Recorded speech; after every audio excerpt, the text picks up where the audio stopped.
Good evening, everyone. Just wait for the last couple of councillors to get online from the break-in room. Beautiful. So good evening, everyone, and welcome to the public forum for the 16th of August 2022, which I now declare open. On behalf of Moonee Valley City Council, I would like to respectfully acknowledge the land on which Moonee Valley is located, that of the Wurundjeri Wurrung people of the Kulin Nation, and I'd like to pay my respects to elders past, present and emerging, and anyone joining in with us tonight. So obviously this meeting is being held via Zoom, so we welcome everyone who is watching this live stream. So for people who are unaware, the public forum provides residents an opportunity to present to council on topics of interest and allows for further discussions which may not be possible at formal council meetings.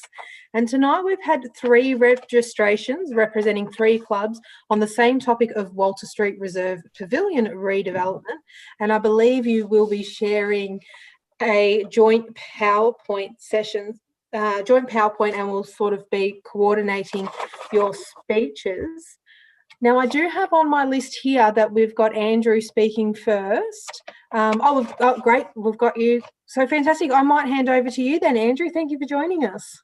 Thank you very much. I would like to also respectfully acknowledge the traditional custodians of the land in which we meet today. I'd also like to pay my respect to elders past, present and emerging.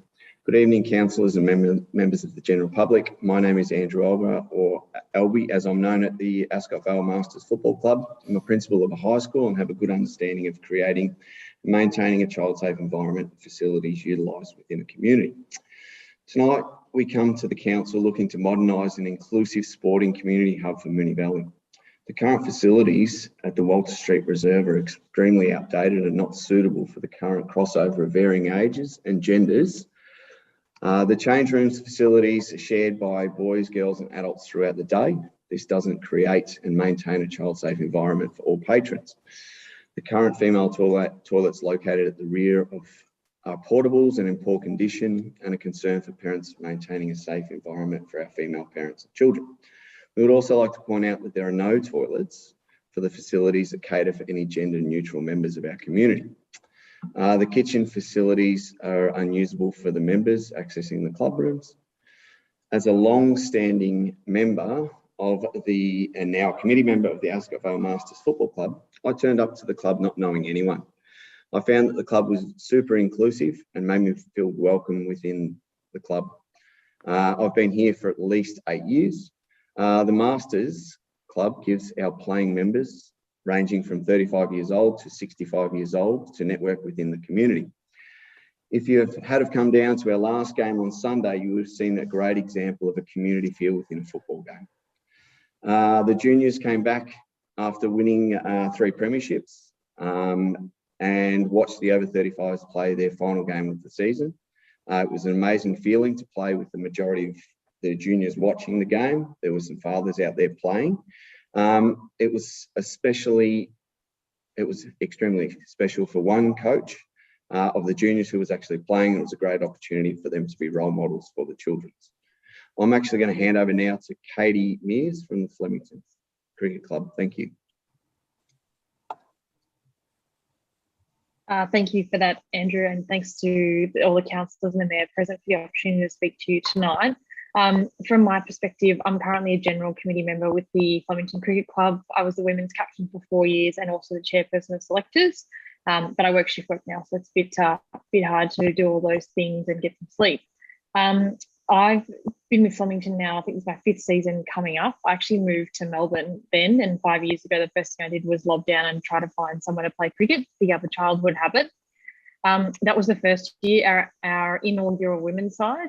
For a bit of background on the North West Metro League that we play in, we started with 1 division of 8 teams, and it's now grown to 5 divisions, each of 8 teams within a 4-year period. So the growth of women playing cricket has been enormous. That's obviously been supported by the greater representation of women in cricket and paying at a national and a state level. But it's safe to say that people are watching it on TV and they like the product and they want to play. And that's really helped us both as a division and as a competition. The Flemington Girls have a long history in the community. Before we were at Walter Street, we were at Newmarket. That's before my time and possibly even before I was born, I'm led to believe. But They're a long club, and they've held a really special part in the hearts of many people in the community. From our perspective as women, obviously because we've come in later, there's a lot of facilities at a lot of clubs, in particular Ascot Vale, that at Walter Street, that aren't designed for us. So we've got people of all abilities actually playing the competition. There's the Melbourne Deaf Club. We've got people with cerebral palsy. We've got people who are recently returning from childbirth. We've got people returning from workplace injuries, because the level that we play at allows everyone to play. And the difficulty we've got with our facilities is there's no ramps, there's no easy access. We're limited to one ladies' bathroom inside the facility that requires a step. The facilities are often, unfortunately, broken or unable to be used. And so to attract more women to the club, and in particular for a long-term vision of having a junior girls team and not just a mixed and boys team, we really need facilities where people can feel safe to get changed, where umpires of mixed genders can come, so we can get more women involved in umpiring the games as well. There's been a lot of work done by the council and the footy club and by our club over the last 3 years in conjunction with the state government to get us brand new training facilities and a new scoreboard. And I feel as a participant, getting the club's rooms up to standard is really the last step in bringing all of that work and all of that investment together that will give, you know, the Flemington and the Ascot Vale and all the surrounding communities what we really need for the long term to really bring people out of their houses after COVID and back into the sporting grounds. So unless there's any questions, thank you for your time.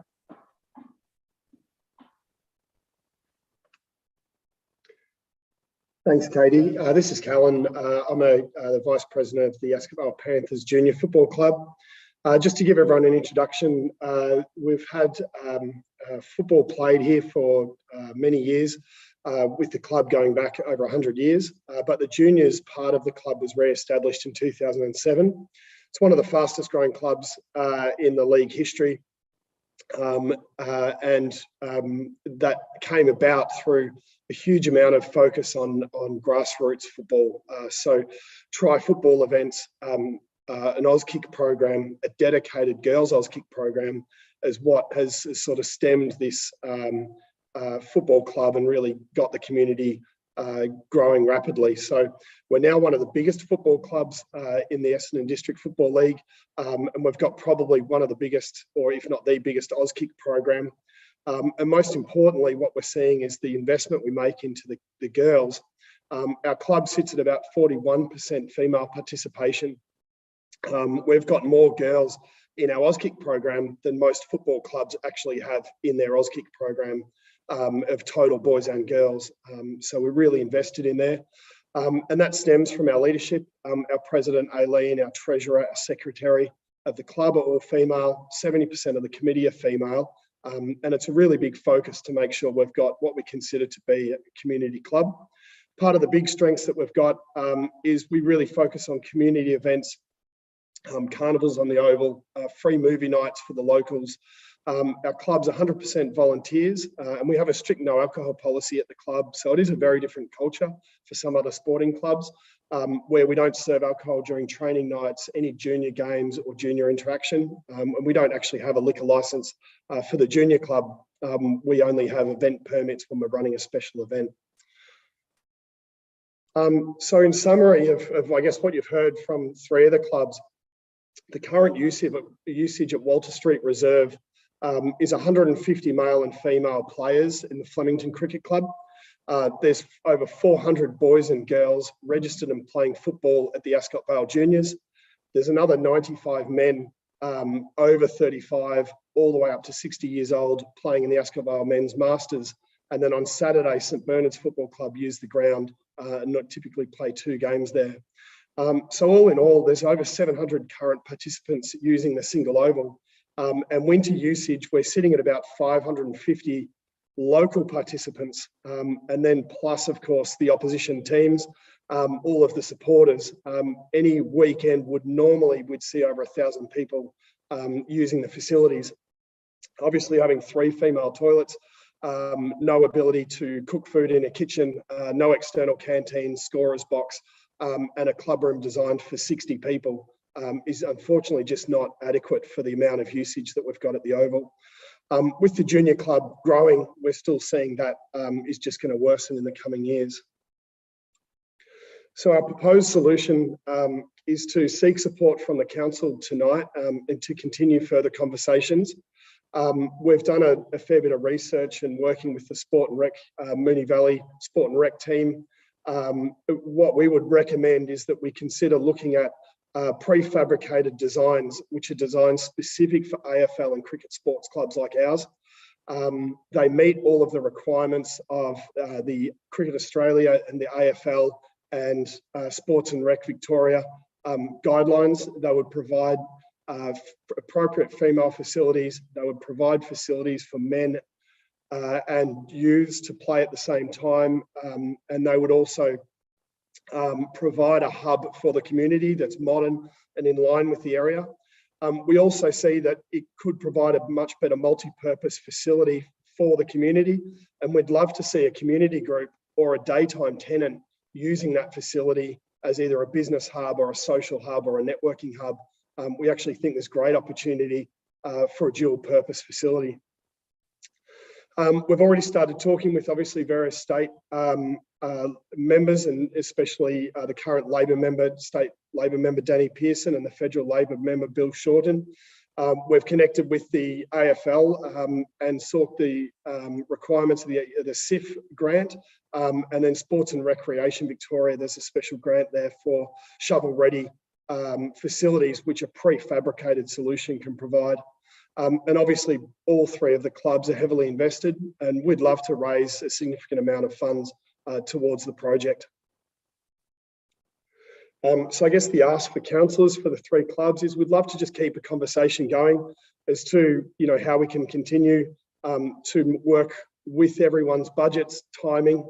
We know it's not immediate. We've engaged a third-party company, Club Builder. They've built us a facility management plan. We've got a facility development plan in place. We've been working within all the sporting group guidelines of Cricket Australia and AFL. And we've already engaged third-party companies that specialise in AFL cricket prefabricated club rooms facilities. And we'd love to continue working with Moonee Valley City Council on what that could look like and what the fixed costs could be or a shovel-ready project could look like. With that, thank you very much for listening, and we're happy to take any questions. Fantastic. Thank you so much. I might get you to pop off screen share if you can.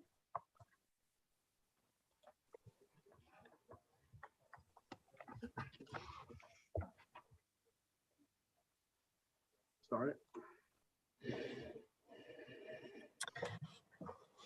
Fantastic. Thank you so much for your time coming in on a Tuesday night to present to council. It's always lovely to hear from our community groups. I might pass it out to councillors to see if there's any questions. Councillor Sypek. Yeah, thanks very much, Mayor. Callum, I just wanted to ask, are you looking for a new rebuild? Are you looking for an add-on to what you've got there? And what would you use the current building for? Yeah, thanks for the question, Councillor Sypek. The current facility is about 61 years old. It's the original building and really hasn't been probably designed for any upgrades. So the current facility can only fit 60 people. So our recommendation is to demolish the current building and rebuild in its place a modern facility that's fit for purpose. Okay, just a follow-up question. Would you consider maybe using that as storage or an overflow change room and build something new right next to it? I'm happy to consider any recommendations from Moonee Valley City Council or in the Sport and Rec team for sure. Absolutely. Because like I said, I mean, it's a perfectly good building and I don't want to sort of knock down something that's, could be used for storage or could be used for, like I said, an overflow change rooms, or it could be even used for a gym, maybe when guys warming up or can't actually do training, they can do gym work. Yeah, great suggestion. I'm sure you meant guys or girls warming up for training. Considering. Well, I was being binary neutral. Thanks, Councillor Sypek. Were there any other questions? Councillor Bedio. Thank you, Mayor, through you. Well done on the presentation, guys. I think you've done an excellent job in showing that there is some significant need for improvements to that facility, and largely due to the great success of the club and its growth, crazy growth over the last couple of years. So well done on that. Just a quick one in relation to the development plan. Has that been circulated to council officers for feedback as yet? Not everyone yet. So as the final ask of the slide was, we'd really seek the opportunity to sit down with the councillors and discuss their suggestions, feedback, and work through it for sure. Yeah. Okay, great. And obviously, would be keen to then arrange for officers to have a look through that documentation as well? Yeah, absolutely. I'll send that immediately after the meeting. Okay, great. If I can as well, Mayor, ask another follow-up question, just in relation to whether you've had any ongoing discussions. Well, you mentioned you had discussions with other members of Parliament, state and federal. Have they given any indication on whether they would be able to support in funding?